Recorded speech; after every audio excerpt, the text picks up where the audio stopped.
Boa tarde.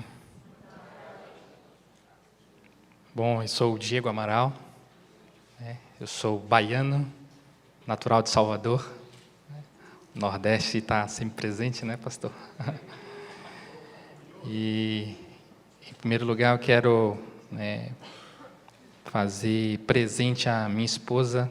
Ela não está aqui, mas como somos uma só carne, vocês podem contemplar através da minha pessoa. Tá? Bom, eu tenho 31 anos, há 12 anos eu sou casado com a Sara, eu sou o Abraão dela, e desses 12 anos o Senhor nos presenteou com a Lara, que tem 6 anos, e o Davi com 4 anos. Em 2015 nós recebemos uma palavra para sair da Bahia e vir para aqui, para Itajaí.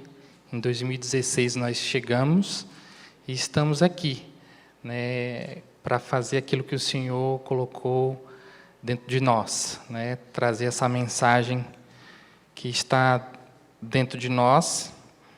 E eu vou falar sobre paternidade. A pastora Vivi, ela falou muita coisa que está no meu coração há muito tempo, Inclusive ali no IASES, junto com o pastor Davi, que eu agradeço muito pela sua vida, por essa conexão que o Senhor possibilitou, e também o pastor Jackson, pelo convite.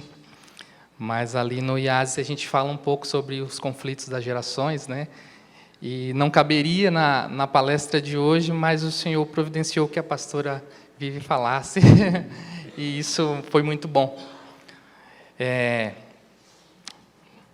Primeiro eu quero falar sobre o quanto foi difícil chegar nesse tema. Eu trabalhei numa indústria farmacêutica como gestor durante 2 anos e meio e saí com os meus conflitos de falta de paternidade, e esse tema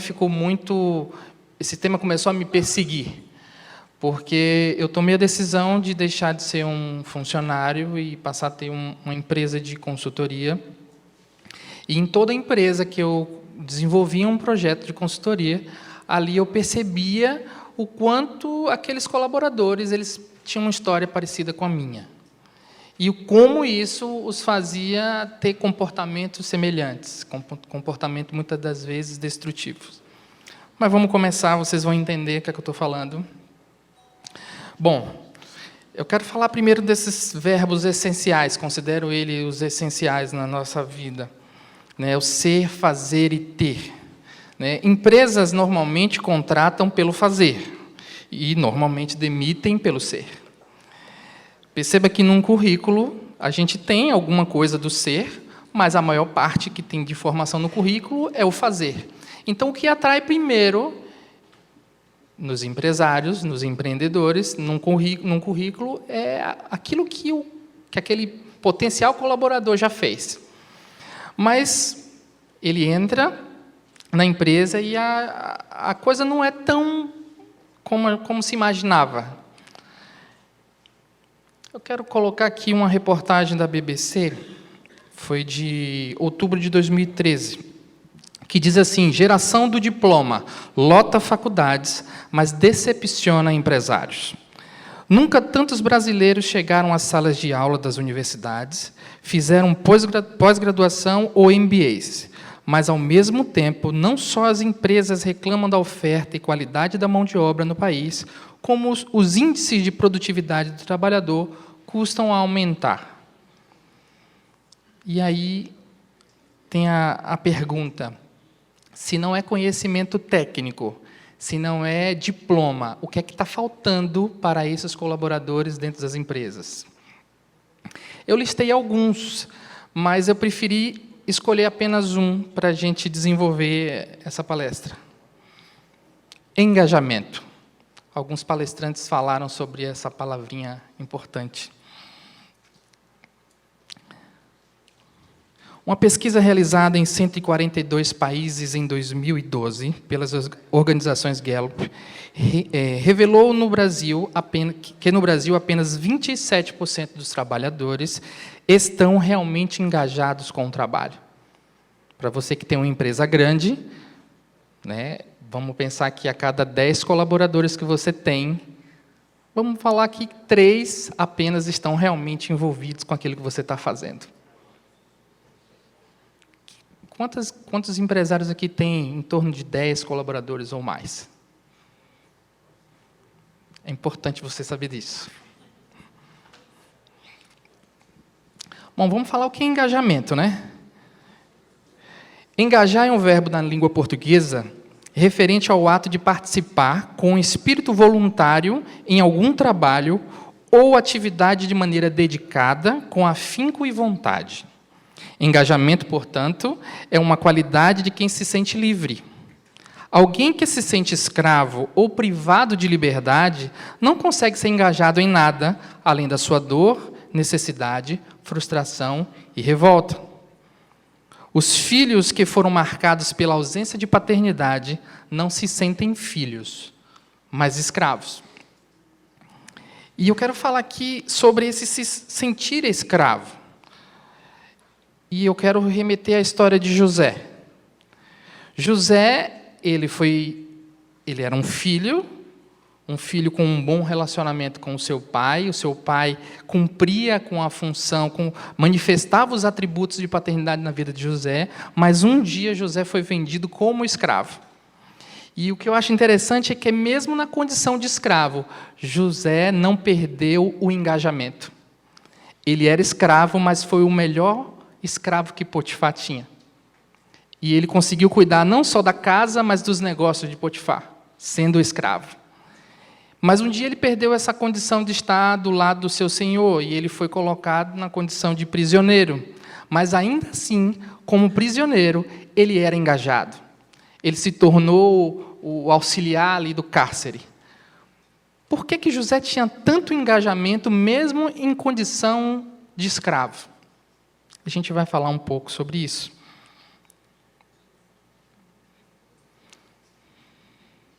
E eu quero perguntar a vocês: vocês têm em sua empresa mais escravos ou filhos?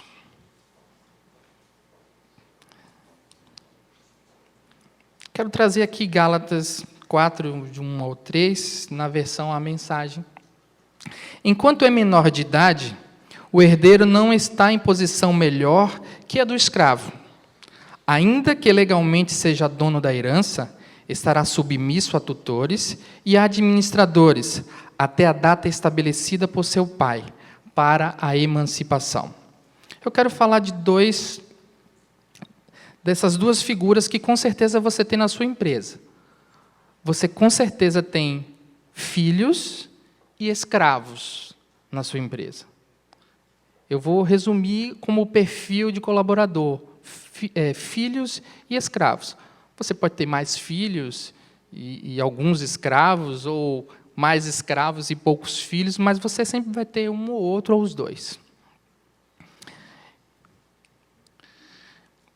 Esse é um termo grego teknon para denominar filho infantil, filho imaturo. Então, esse filho infantil e imaturo, você pode ver lá, quem tem a Bíblia Strong, pode ver lá depois em João 1:12. Esse filho, ele é menino, infantil, imaturo, normalmente liderado. Ele trabalha em causa própria. A prioridade é se alimentar. Está sempre em busca de uma fuga. Não aceita cobranças, não é engajado em atingir metas e cumprir procedimentos. Ele é estéril e improdutivo. É rancoroso, rixoso, crítico, egoísta e invejoso. Esse é um tipo de filho que se assemelha a um escravo, como a gente vê ali em Gálatas. Mas eu quero falar de um outro filho, o ruios, que você vai ver lá em Romanos 8:14. Ele é homem, é adulto, imaduro, é líder, trabalha pelo coletivo, alimenta multidões, é emancipado, mas não abre mão de estar sempre na presença do Pai. Reproduz e multiplica o que vê o Pai fazer. Ele capta a visão e a missão do Pai. Ele gera e reproduz. Sente orgulho de quem o Pai é, do que o Pai faz e do que o Pai tem. Esse é um outro perfil de colaborador que temos nas empresas. Um colaborador que ele já atingiu a maioridade, não só no registro ali, na identidade dele, porém, emocionalmente, ele é um filho maduro. E normalmente também temos nas empresas os filhos imaturos. É que ele atingiu a maioridade, ele já tem mais de 18 anos e está trabalhando na sua empresa, porém, emocionalmente, ele ainda é um menino. Ele ficou preso lá naquela condição semelhante a um escravo. E quando é que esses colaboradores, que deveriam já ter virado, passado pela transição de técnico, de técno para ruiós, quando é que eles são presos nessa condição? Eu vou dizer que eles são presos na infância, nas crenças limitantes que eles adquiriram no período da infância. A mente escrava foi formatada na infância. E aí eu quero colocar aqui algumas situações que algum de vocês, eu pelo menos ouvi, e algum de vocês pode ter se identificado com alguma dessas afirmações, Então, aquilo que a gente aprendeu sobre capacidade, sobre o ser, sobre quem eu sou, sobre o que eu tenho, sobre o que eu sou capaz de fazer, começou a ser desenvolvido na infância. Então, por que eu não sou capaz de fazer? Aquela frase, na infância, burro, imprestável, incapaz, retardado, não vai dar para nada. Por que eu não tenho? Miserável, você não está merecendo, nunca vai ter nada na vida. Eu não vou te dar nada. Dinheiro não dá em árvore, vá trabalhar. Por que eu sou assim? Seu moleque, infeliz, mentiroso, desastrado, filho da mãe, idiota, fraco, feio. Puxou seu pai, aquele vagabundo. Alguém se identifica com alguma dessas afirmações durante a fase da infância? Alguém se sente à vontade em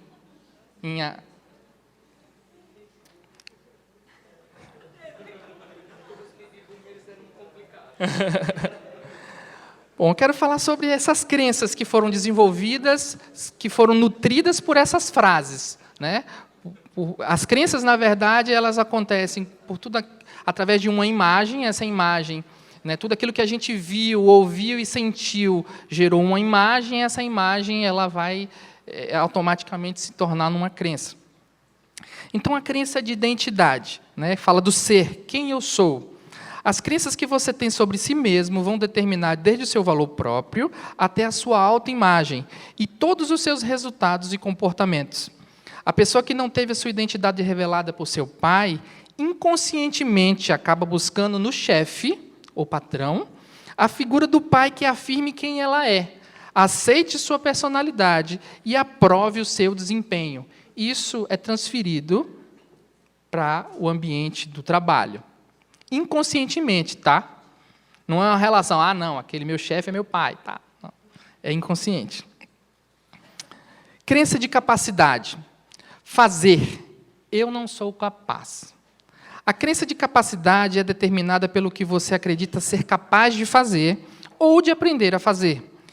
É essa estrutura de crença que dita seu potencial de realização, a sua vocação. No entanto, ela dita apenas o potencial de realização, pois a realização propriamente dita é determinada pela combinação de crença de identidade e da crença de capacidade. Pessoas que tiveram pai ausente acabam deficientes do senso de direção e, a partir daí, se sentem incapazes e sem esperança. São pessoas extremamente carentes de um chefe que as ensine, direcione. Desculpa que eu esqueci de colocar para vocês acompanharem. É bom acompanhar, né? Dá para ler aí? Pessoas que tiveram um pai ausente acabam deficientes do senso de direção e, a partir daí, se sentem incapazes e sem esperança. São pessoas extremamente carentes de um chefe que as ensine, direcione, mande, determine, aponte o caminho. Do contrário, elas simplesmente perdem o foco, perdem o sentido e se acomodam em uma apatia e inércia laboral.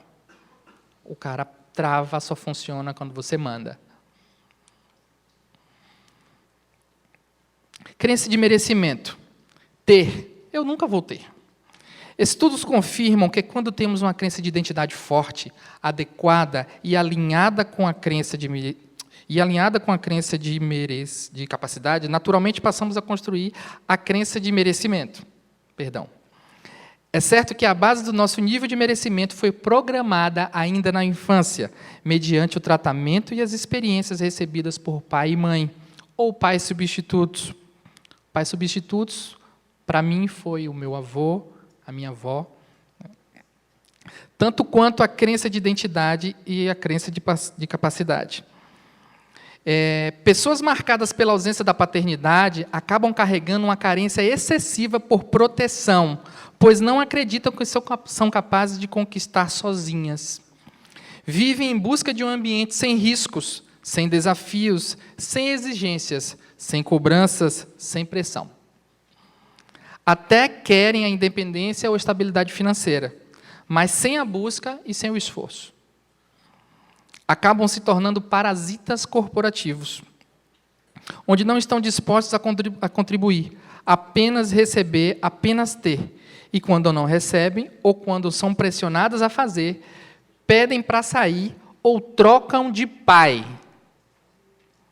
Perceba que quando o teu colaborador está numa fase crítica, né, fazendo de tudo para ser demitido, né, diminuindo o ritmo de trabalho, ou fazendo o trabalho ter retrabalho, todo aquele clima para ser mandado embora, o que ele mais quer é trocar de casa, porque ele não aguenta mais o pai que ele tem. É uma transferência inconsciente da relação que ele tinha com o pai na infância, ou a ausência desse pai. E como você agora começou a cobrar resultado dele, pressionar, querendo que ele atinja metas, ele nunca se deu com isso, ele não teve essa experiência, porque ele não tinha um pai, ou ele tinha um pai que exigia demais, pegava muito pesado. A importância do pai. O vazio promovido pela ausência do pai, segundo Ferrari, é formado pela noção das crianças de não serem amadas pelo genitor, que está ausente, com uma grande desvalorização de si mesmas, em consequência disso. Além dessa autodesvalorização, ocorre o sentimento de culpa por a criança se achar má, por acreditar haver provocado a separação e até por ter nascido. A criança pensa ser má também por ter sido deixada. O autor coloca que isso pode gerar reações variadas, desde tristeza e melancolia, até agressividade e violência. E prossegue dizendo que os tímidos e temerosos do exterior se fecham em si mesmos, e os extrovertidos e temerosos do interior de sua história se vingam com o mundo com condutas antissociais. Eu quero falar dos atributos da paternidade, bem resumido. Então, os principais atributos da paternidade influenciam na formação das crenças de identidade, capacidade e merecimento. Dentre esses atributos, são diversos, mas eu coloquei aqui 3 como principais, né, uma base, um tripé, como identidade, proteção e destino. Em relação à identidade, está bem ruim de ler, né? Afirmação da filiação e paternidade, o senso de pertencimento, é ele que é meu pai. Um fato curioso que eu estava pesquisando é que o Brasil tem entre 20% e 30% da população não tem o nome do pai no registro de nascimento. Isso além de ser constrangedor, isso deixa um vazio, né, na configuração social do ser, né? Então, ele tem a mãe, mas ele é só filho da mãe, né? O que a gente ouve, né? O popular. Ele é o filho da mãe, ele não tem pai. No dia do pai, no dia dos pais, o pai não vai estar presente. Ele não sabe quem é, ele não conhece. E todo esse contexto social que a criança começa a ter esse senso de pertencimento, ela acaba não tendo por conta da ausência do pai. Então, o pai ele caracteriza primeiro o atributo como a identidade. Aprovação de valores e comportamentos. Né? Fala da autoestima. O pai que valoriza e que reconhece feitos simples desde a infância. Não é aquele seu burro, sai para lá, menino. Né? Não, isso não é importante. A gente ouviu falar aqui ontem muito bem a filha do pastor Juscelio falando sobre aquilo que é importante para um, mas para o outro não é tão importante, mas que deve ser ainda assim valorizado. Então, o pai que valoriza a força do filho, a inteligência. Por exemplo, eu tenho 2 filhos. A minha filha, ela tem uma memória fantástica.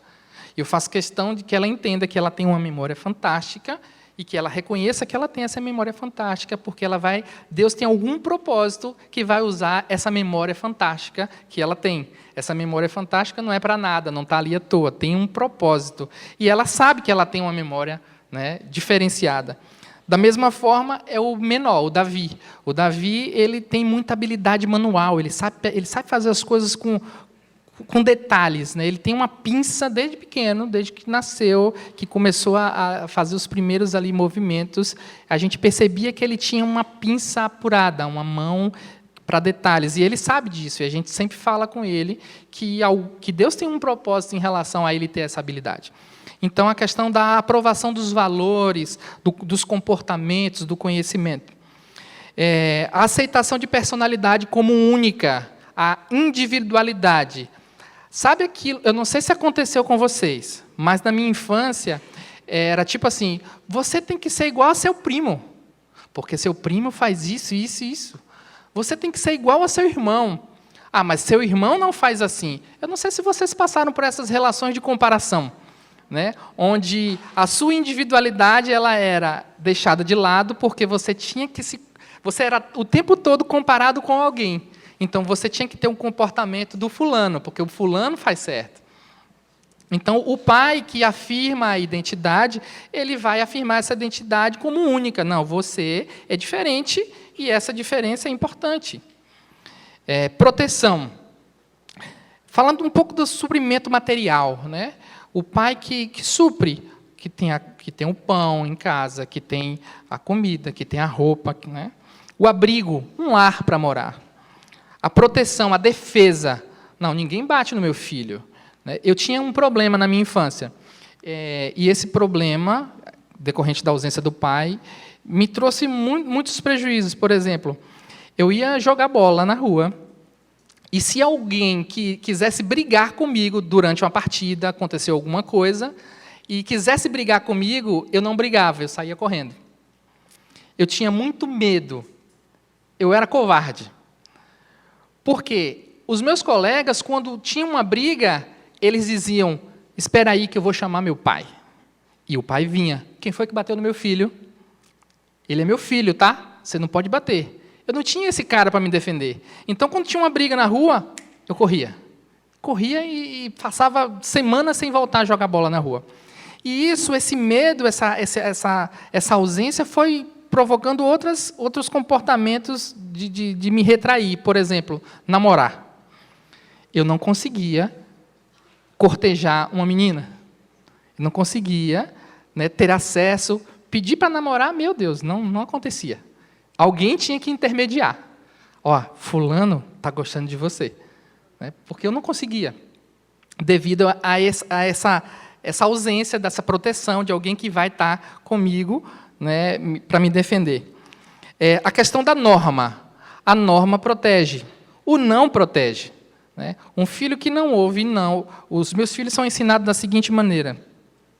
Quando eles caem, e é natural uma criança cair, né, se machucar, ralar o joelho, mas normalmente diz assim, olha, não corre ali, porque ali está molhado. Se você correr, vai cair, vai escorregar e vai machucar.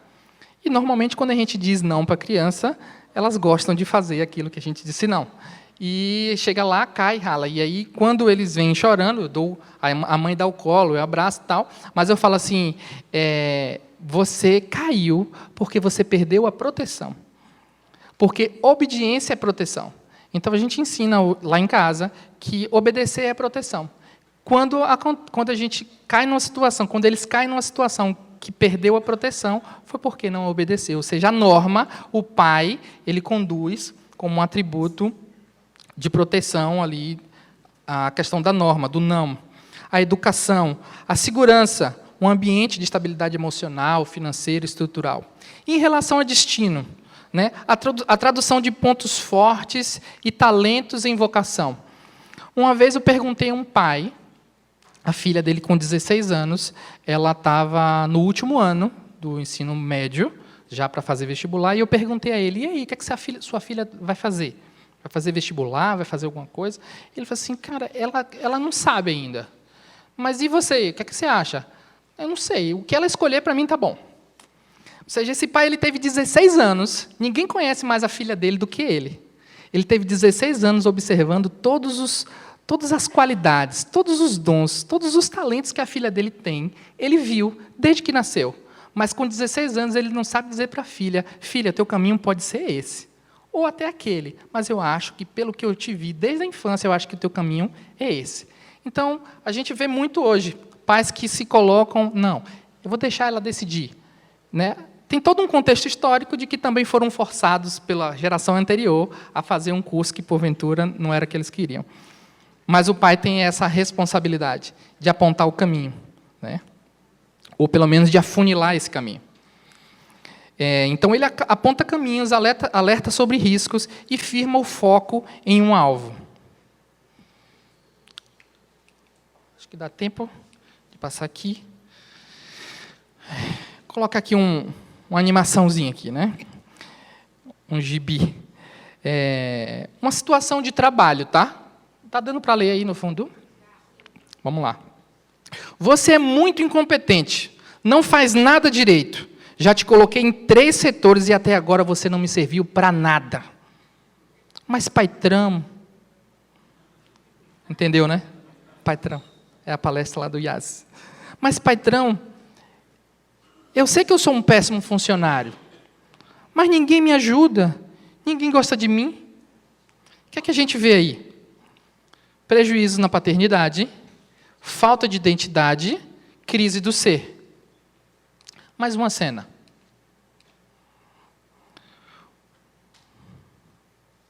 Já não aguento mais esperar por você. Você não tem iniciativa para nada. Só faz se eu mandar. Patrão, é que eu ainda não sei o que é que o senhor quer de mim. Não sei direito até onde eu posso chegar nessa empresa. Não sei se sou capaz. A gente vê aí prejuízos na paternidade, falta de destino, crise do ser, crise do fazer e crise do ser. Outra cena.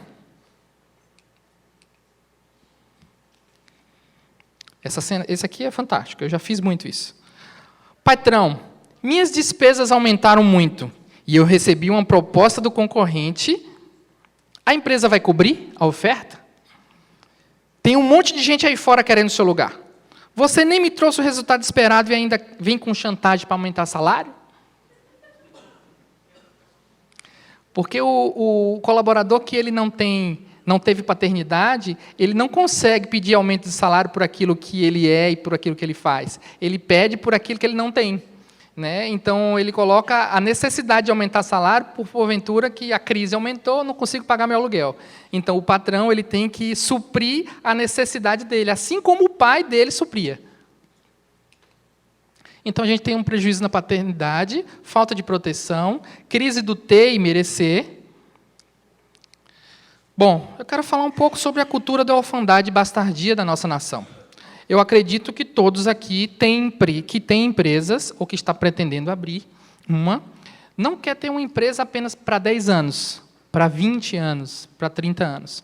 Eu estava fazendo uma pesquisa e eu vi que tem uma empresa, uma construtora japonesa, que tem já 1.500 anos.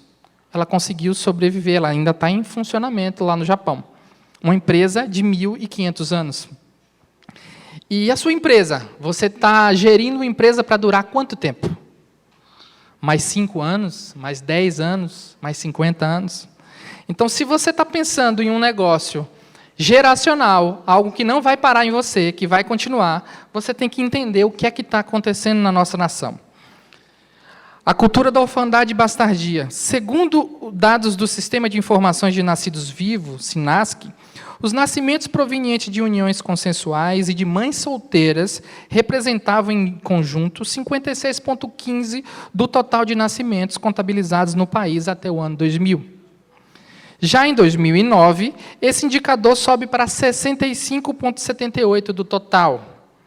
Podemos dizer que, na última década, quase 70% de crianças e adolescentes foram gerados fora do casamento, a grande maioria deles crescendo sem a presença do pai.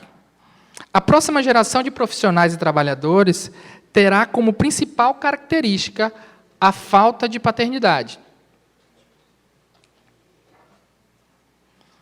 O clamor dos órfãos.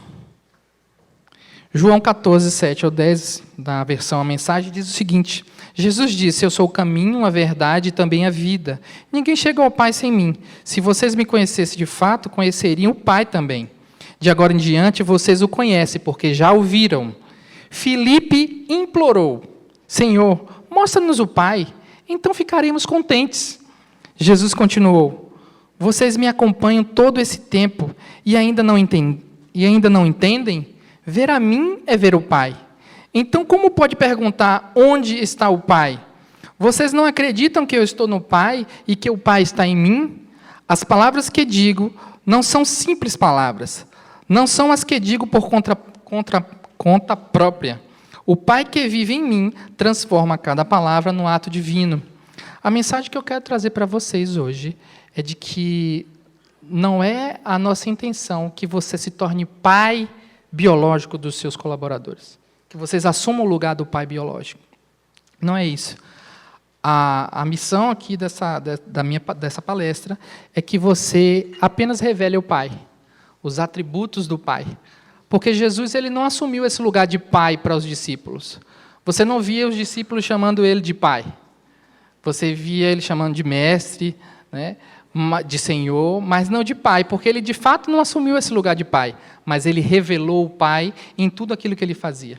Então, o objetivo nosso com essa palestra é esse. Eu agradeço a vocês pela oportunidade, por terem nos ouvido. Muito obrigado.